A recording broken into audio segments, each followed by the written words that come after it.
Hello everyone, I am Kalpana and you are watching Art of Creating Life। तो friends, आज हम एक बहुत इम्पॉर्टेंट टॉपिक के बारे में बात करने वाले हैं, वो वैकेंसी जिसका आप सभी को इंतज़ार था। जी हाँ, मैं बात कर रही हूँ डीएसएसबी की वैकेंसी के बारे में। तो चलिए उसी के बारे में आज हम डिस्कशन करते हैं।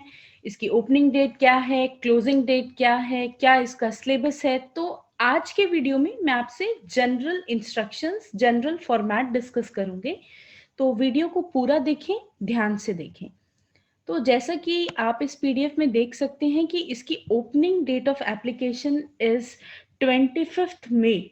दैट मीन्स आप 25 मई से इसको फिल करना स्टार्ट कर सकते हैं और इसकी क्लोजिंग डेट है 24 जून।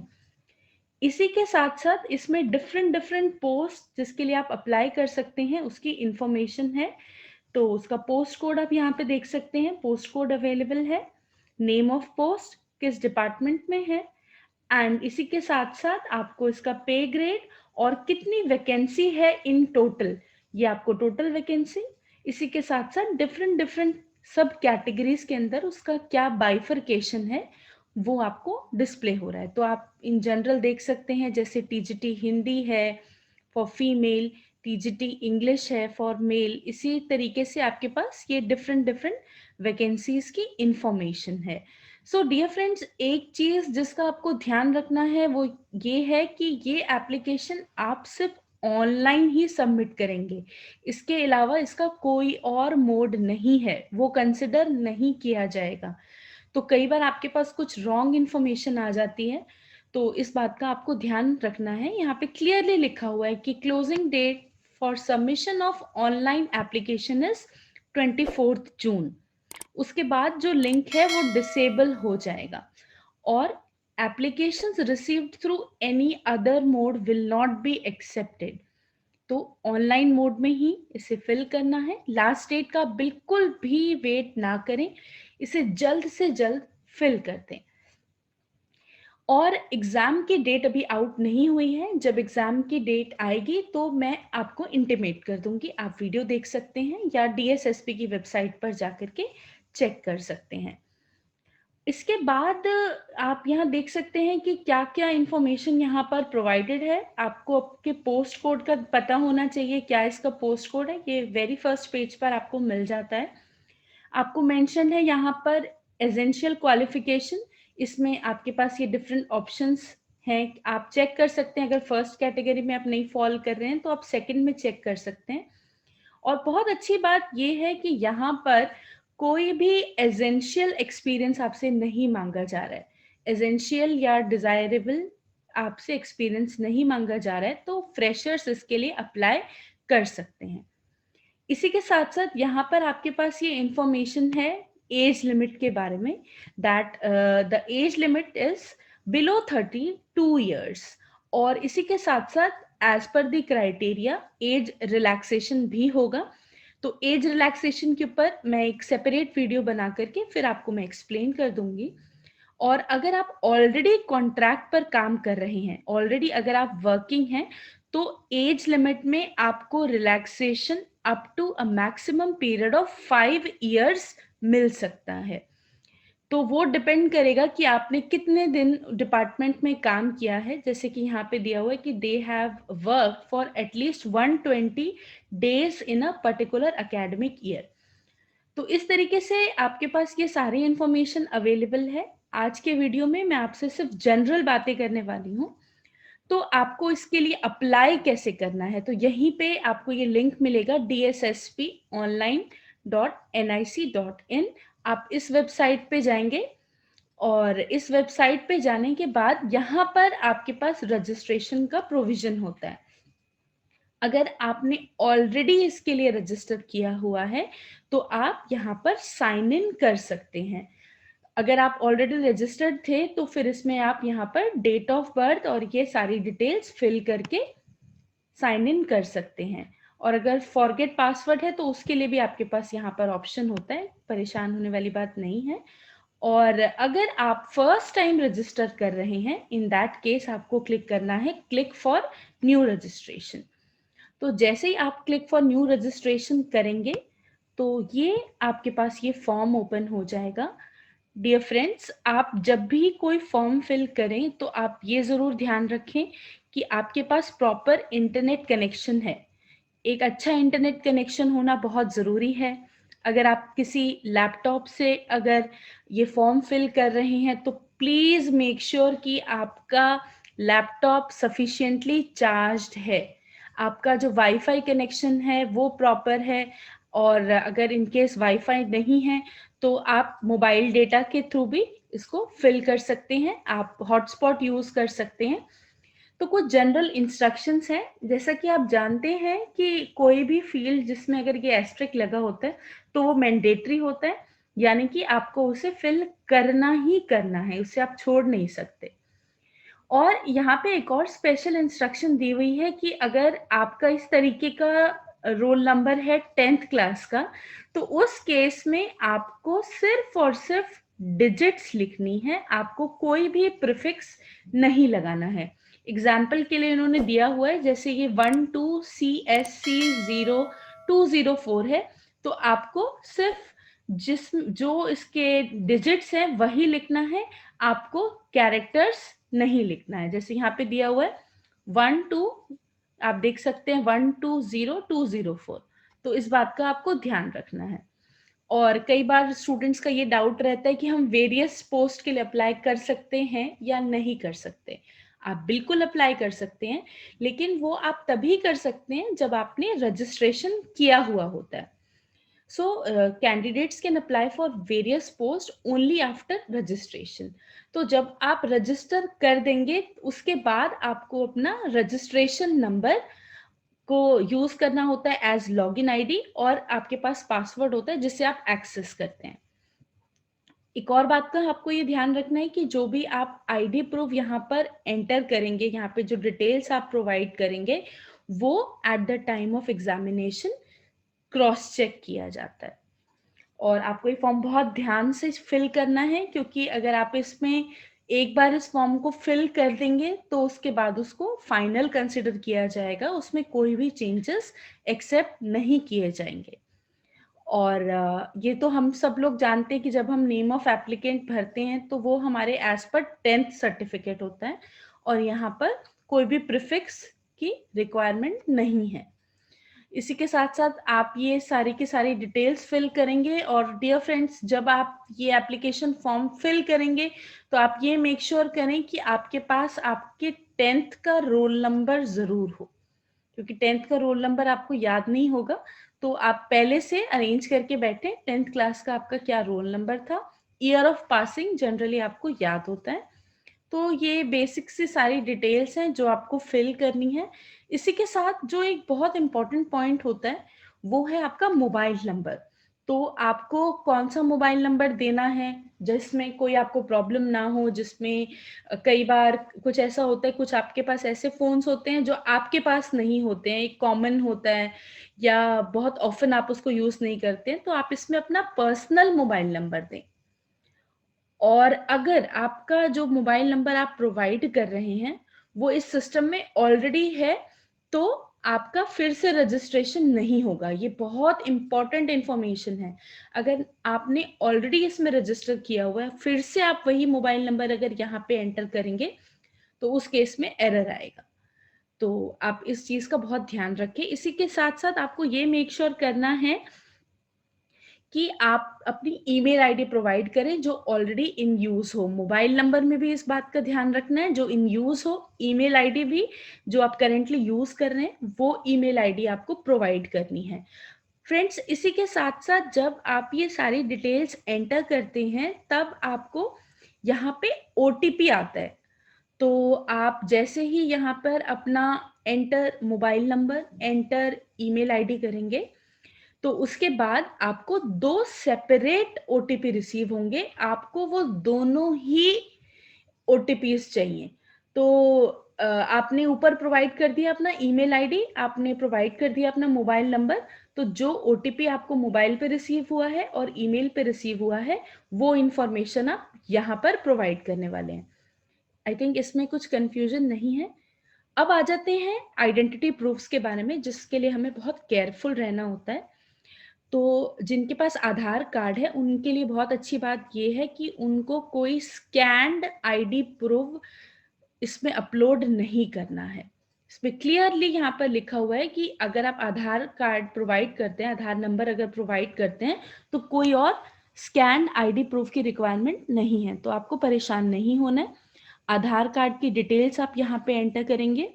इन केस अगर ऐसे केसेस हैं जहाँ पर आधार कार्ड नहीं है, तो यहाँ पर आप नो के ऊपर क्लिक कर सकते हैं, और जैसे ही आप नो के ऊपर क्लिक करेंगे तो यहाँ पर आपके पास ऑप्शन आ जाएगा select the type of ID proof. तो आप driving licence, PAN card, passport या वोटर आईडी, इसमें से कोई भी जो आपके पास अवेलेबल है उसकी इंफॉर्मेशन प्रोवाइड कर सकते हैं। तो बेटर होगा कि आप आधार कार्ड की इंफॉर्मेशन प्रोवाइड कर दें। नहीं है आधार कार्ड तो उस केस में नो पर जा करके ये सारी की सारी डिटेल्स आप फिल कर सकते हैं। फ्रेंड्स, एक चीज का आपको यहाँ पर और ध्यान देना है कि उसकी रेजोल्यूशन कितनी होनी चाहिए। जो इमेज आप यहाँ पर अपलोड कर रहे हैं उसकी रेजोल्यूशन आपको यहाँ पर मेंशन्ड है, और इसी के साथ साथ आपको इमेज के साइज का भी ध्यान रखना है। तो एक बार इससे गो थ्रू जरूर हो जाइएगा। तो वापस हम चलते हैं यहाँ पे डिटेल फिल करने का। उसके बाद आप ये अंडरटेकिंग दे रहे हैं कि ये सारी इंफॉर्मेशन ट्रू है, कंप्लीट है, और फिर इस पे आप चेक करेंगे, और एक बार इसको सबमिट करने से पहले प्रीव्यू जरूर कर लें, क्योंकि जब आप प्रीव्यू करेंगे तो वो एक फिल्ड फॉर्म आपके सामने आ जाएगा, तो उसमें आप एक बार उसको सारे डिटेल्स को चेक कर सकते हैं। चाहे आप कॉन्फिडेंट भी हैं फिर भी प्रीव्यू बहुत ध्यान से एक बार पढ़ें, और अगर आपको लगता है कुछ चेंजेस करने हैं तो वहां पर आप चेंज कर सकते हैं, क्योंकि वंस आप इसको सबमिट कर देते हैं तो उसके बाद इसमें कोई करेक्शन, कोई चेंज नहीं हो सकता। इसीलिए आपको यहाँ पर प्रीव्यू का ऑप्शन दिया गया है। तो ये मैंने आपसे बात की कि आप ये रजिस्ट्रेशन फॉर्म कैसे फिल करेंगे। अगर आप ऑलरेडी रजिस्टर्ड हैं तो आप अपना डिटेल्स प्रोवाइड करके आपके 10th का जो रोल नंबर है, आपका जो डेट ऑफ बर्थ है, वो डिटेल्स प्रोवाइड करके आप अपना साइन इन ऑब्टेन कर सकते हैं। तो ये थी इंफॉर्मेशन। मैं ये लिंक भी इस वीडियो के डिस्क्रिप्शन में डाल रही हूँ, तो आप यहाँ से क्लिक करके रजिस्टर कर सकते हैं। तो चलिए अब हम वापस आते हैं उसी डॉक्यूमेंट के ऊपर जिसमें कि हम लोग बात कर रहे थे कि क्या जनरल इंस्ट्रक्शंस हैं। जो फर्स्ट इंस्ट्रक्शन है वो तो आपके साथ मैंने ऑलरेडी डिस्कस कर ली है कि कैंडिडेट सिर्फ ऑनलाइन अप्लाई कर सकते हैं, इसके अलावा कोई भी और मोड नहीं है। And the candidate must read the instructions for applying online carefully. और ये जो इसकी इंस्ट्रक्शंस हैं इसको बहुत आप ध्यान से पढ़ेंगे DSSPonline.nic.in के ऊपर। और ये आपको कब मिलेंगी? जब कैंडिडेट लॉगिन करता है फॉर्म फिल करने के लिए, फिलिंग ऑफ द एप्लीकेशन। और इसी के साथ साथ जिन लोगों को रिजर्वेशन अवेल करना है, बेनिफिट ऑफ रिजर्वेशन, वो एज पर दी गवर्नमेंट पॉलिसी उसे रीड कर सकते हैं। इसकी इंफॉर्मेशन इसी PDF में है, तो आप वहां पे जाके इसको सर्च कर सकते हैं, जिसमें कि आपको रिजर्वेशन के बारे में सारी इंफॉर्मेशन मिल जाएगी। Now, the successful candidates will be required to submit self-attested copy of the documents, जिसमें कि आपका आधार कार्ड है containing signature of the invigilator used in examination। तो आपका आधार कार्ड होना चाहिए, आधार card containing signature of the invigilator along with the hard copy of the printout of the online application form। तो जो हमने OARS के थ्रू अपना ऑनलाइन एप्लीकेशन फॉर्म फिल किया है, तो उसकी कॉपी आपको लेकर जानी है, हार्ड कॉपी यानी कि उसका प्रिंट आउट लेकर जाना है। एंड वो आपको चाहिए होगा eight the time of verification of document. So next आपके पास इंस्ट्रक्शन आ जाती है कि इसका सेंटर कहाँ है। तो centre of holding the examination will be Delhi NCR only. तो इसका कोई डाउट नहीं रहना चाहिए आपके मन में कि इसका सेंटर कहाँ होगा। इसका सेंटर दिल्ली NCR ही होगा। इसी के साथ साथ आपको अपना ओरिजिनल आधार कार्ड लेकर जाना है, क्योंकि हमने एज अ प्रूफ में देखा कि वहां पर हमारे पास ऑप्शन था आधार कार्ड, और इन केस जिनके पास आधार कार्ड नहीं है तो उनको दूसरा प्रूफ लेकर जाना है, जैसे कि वोटर आईडी था हमारे पास, ड्राइविंग लाइसेंस था, पैन कार्ड की इंफॉर्मेशन थी, तो वो ले जाना आपके लिए मस्ट है। अगर आप नहीं लेके जाते तो आप एग्जामिनेशन में अपीयर नहीं होंगे। तो आइए आप बात करते हैं फीस के बारे में। So examination fees is ₹100 only, 100 fees है। इसमें भी women candidate and candidates belonging to scheduled caste, scheduled tribe, PWD, ex serviceman category are exempted from paying the application fees. तो इन केसेस में आपको ये ऑनलाइन पेमेंट भी नहीं करनी है। एक्स सर्विसमैन के बारे में ये इंफॉर्मेशन है कि जिन्होंने ऑलरेडी जॉब सिक्योर की हुई है उनके लिए फी कंसेशन नहीं है। तो यहाँ पर एक्स सर्विसमैन के केस में कोई कंफ्यूजन नहीं होनी चाहिए। Now the candidate submitting their application online should pay the requisite fee only through SBI ई-पे। तो आप सिर्फ SBI के ई-पे के थ्रू ही पेमेंट कर सकते हैं, इसके अलावा कोई और पेमेंट मेथड नहीं है, वो रिजेक्टेड है। अगर आपको कोई बोल रहा है कि ऐसे भी इसकी पेमेंट हो रही है तो वो गलत है। और एक बार अगर आपने फी सबमिट कर दी है तो वो अंडर एनी सर्कमस्टांसेस रिफंड नहीं होगी। वैसे भी फीमेल कैंडिडेट्स के केस में यहाँ पर नहीं है, तो फीमेल कैंडिडेट्स के लिए और कुछ स्पेशल कैटेगरी के लिए यहाँ पर पेमेंट भी नहीं करनी है। तो आइए बात करते हैं मोड ऑफ सिलेक्शन। तो सिलेक्शन होगा 1 टायर और 2 टायर एग्जामिनेशन स्कीम के अकॉर्डिंग। और आगे आने वाले टाइम में मैं आपसे सब्जेक्ट बाय सब्जेक्ट जो एग्जामिनेशन स्कीम है वो भी आपके साथ में डिस्कस करूंगी। एग्जामिनेशन सेंटर के लिए ऑलरेडी हमने डिस्कशन कर ली है कि दिल्ली NCR ही रहेगा। तो यहाँ पर आपको ये इंफॉर्मेशन प्रोवाइडेड है कि जो क्वेश्चन पेपर होगा आपका बाइलिंगुअल होगा, दैट मीन्स हिंदी और इंग्लिश दोनों लैंग्वेजेस में होगा। बट उसमें भी जो आपके लैंग्वेज पेपर्स होंगे, जब आप लैंग्वेज पेपर के लिए ही अपीयर हो रहे हैं तो उसमें उसी कंसर्न लैंग्वेज में वो पेपर होगा। और कोई भी ऐसा प्रोविजन नहीं है कि री इवैल्यूएशन हो रहा है या रीचेकिंग ऑफ आंसर शीट या आंसर स्क्रिप्ट्स हो रहा है। और जो DSSB है उसको ये राइट है टू कैंसिल और विड्रॉ एनी क्वेश्चन और क्वेश्चंस फ्रॉम द टेस्ट। अगर उनको लगता है कि कोई क्वेश्चन विड्रॉ करना है तो वो विड्रॉ कर सकते हैं DSSB से। नाउ अब इसी के साथ साथ the board has fixed minimum qualifying marks for different categories. तो यहाँ पे ये मेंशन्ड है कि डिफरेंट कैटेगरीज के लिए मिनिमम क्वालिफाइंग मार्क्स हैं। बट इसका मतलब ये नहीं है कि मिनिमम मार्क्स अगर आपने सिक्योर कर लिए हैं तो आपकी जो प्लेसमेंट है वो फाइनलाइज्ड है या आपका सिलेक्शन हो जाएगा, ऐसा नहीं है। इसमें आपके पास मिनिमम है कि हाँ ये मिनिमम है, इससे अबव होना चाहिए। इसी के साथ साथ cut off marks for selection in different categories में go higher depending upon the marks obtained by the candidate and number of vacancies. तो ऑब्वियसली वो किसके ऊपर डिपेंड करेगा कि कितनी कट ऑफ है। कट ऑफ के ऊपर डिपेंडेंट रहेगा। तो बस आपको यही देखना है कि आपको अच्छे से अच्छा करना है आपका पेपर, ताकि आपको कट ऑफ की कोई टेंशन यहाँ पर ना रहे। और उसी के साथ साथ एक और बहुत इंपॉर्टेंट बात है कि अगर आपने ये क्वालिफाई भी कर लिया, उसके बाद जो आपने इंफॉर्मेशन प्रोवाइड की है और जो भी आपने इसमें इंफॉर्मेशन कोट की है वो सारी इंफॉर्मेशन सही होना बहुत ज़रूरी है। अगर वो इंफॉर्मेशन सही नहीं होगी तो आपका जो कैंडिडेचर है वो रिजेक्ट कर दिया जाएगा, आपको सेलेक्ट नहीं किया जाएगा। तो ये रूल्स वगैरह यहाँ पर मेंशन है। नाउ इसी के साथ साथ हम बात करेंगे कि 1 टायर के केस में और 2 टायर के केस में क्या डिटेल्स रहेंगी। तो चलिए अब हम ये भी देख लेते हैं। Candidate securing more marks in subject specific section is to be placed higher in merit. तो सब्जेक्ट स्पेसिफिक की यहाँ पे डिटेल्स दी हुई हैं। ये यहाँ पे केस है इन केस ऑफ 1 और 2 टायर टेक्निकल पोस्ट। इसी के साथ साथ आपके पास यहाँ पर इंफॉर्मेशन है in case of non technical या जनरल पोस्ट के बारे में। Candidate senior in age is to be placed higher in merit. तो इस बात का आपको यहाँ पर ध्यान रखना है ये भी बहुत इंपॉर्टेंट इंफॉर्मेशन है।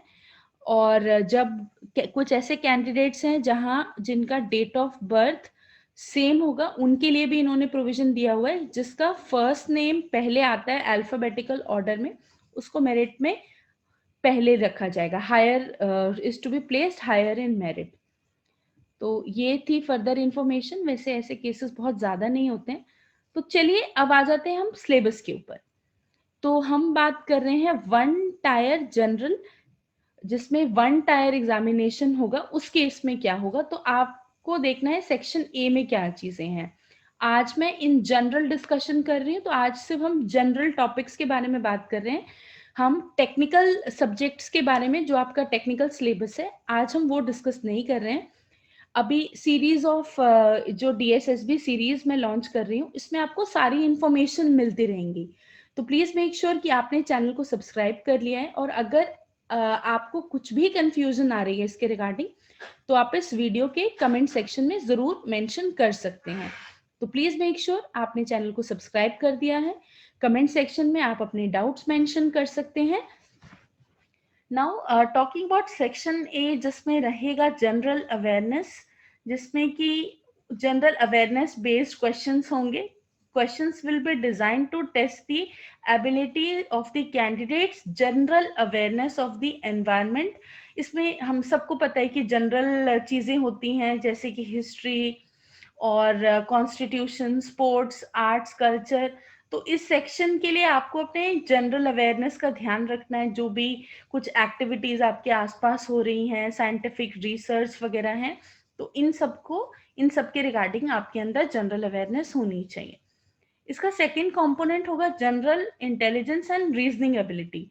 तो इसके लिए तो आपके पास काफी सारी बुक्स से आप लोग टाइम टू टाइम प्रैक्टिस करते ही रहते हैं, जिसमें वर्बल और नॉन वर्बल दोनों चीजें आती हैं। तो ये आपकी प्रॉब्लम सॉल्विंग और रीजनिंग एबिलिटी को चेक करता है। उसके बाद चेक किया जाएगा आपका अरिथमेटिक एंड न्यूमेरिकल एबिलिटी, कि आप कितना फास्ट न्यूमेरिकल को सॉल्व कर पाते हैं। और इसमें वही सारी चीजें आ जाती हैं, fraction, LCM, HCF, ratio, proportion, percentage, average, profit loss, discount. तो इन सारी चीजों की आप ऑलरेडी काफी प्रैक्टिस कर रहे हैं। और हिंदी लैंग्वेज एंड कॉम्प्रिहेंशन, तो इसमें आपको पता है कि कॉम्प्रिहेंसिव टाइप के क्वेश्चंस आते हैं। और इसके अलावा vocabulary, grammar, sentence structure, synonym, Hindi और इंग्लिश, ये दोनों ही रहेंगे सेक्शन ए के अंदर। So testing of candidates understanding and comprehension of the English language. तो हिंदी लैंग्वेज के लिए भी प्रिपेयर करना है, इंग्लिश लैंग्वेज के लिए। तो ये सारी डिस्कशन थी रिगार्डिंग वन टायर, जिसमें वन टायर एग्जामिनेशन होगा।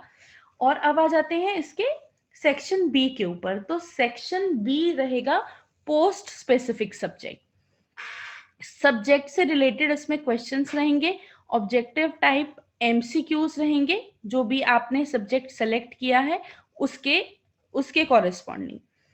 तो अब है आपके पास टू टायर जनरल एग्जामिनेशन। तो आपको ये चेक करना होगा कि आप जिस पोस्ट के लिए अप्लाई कर रहे हैं वो वन टायर है या टू टायर है। उसके अकॉर्डिंगली इसमें वही है, जो इसका पार्ट वन है उसके अंदर है general intelligence and reasoning, quantitative ability, general awareness with special emphasis on history, culture, demography, geography, economy of Delhi, क्योंकि दिल्ली एनसीआर से रिलेटेड आप दिल्ली से रिलेटेड है, तो इसमें आपको ज्यादा दिल्ली से रिलेटेड पूछा जाएगा। और administrative setup and governance in NCT of Delhi. और इंग्लिश लैंग्वेज करना है। कंप्यूटर प्रोफिशिएंसी भी यहाँ पर जरूरी है, तो बेसिक कंप्यूटर के लिए भी आपको जरूर प्रिपेयर करना है। डियर फ्रेंड्स, कंप्यूटर के रिगार्डिंग मैं एक वीडियो जरूर पोस्ट करूंगी, जिसमें मैं मोस्ट कॉमनली आस्क्ड कंप्यूटर के क्वेश्चंस डेफिनेटली डिस्कस करने वाली हूँ। और इसमें पार्ट बी जो रहेगा वो होगा डिस्क्रिप्टिव, जिसमें आपको एसे लिखना होगा इंग्लिश लैंग्वेज में। और इसी के साथ साथ आपके पास होगा लेटर राइटिंग या expansion of ideas in English language. तो इसी के साथ साथ ये जो वैकेंसी है, ये the candidate must be a citizen of India, Indian citizens के लिए ये वैकेंसी है।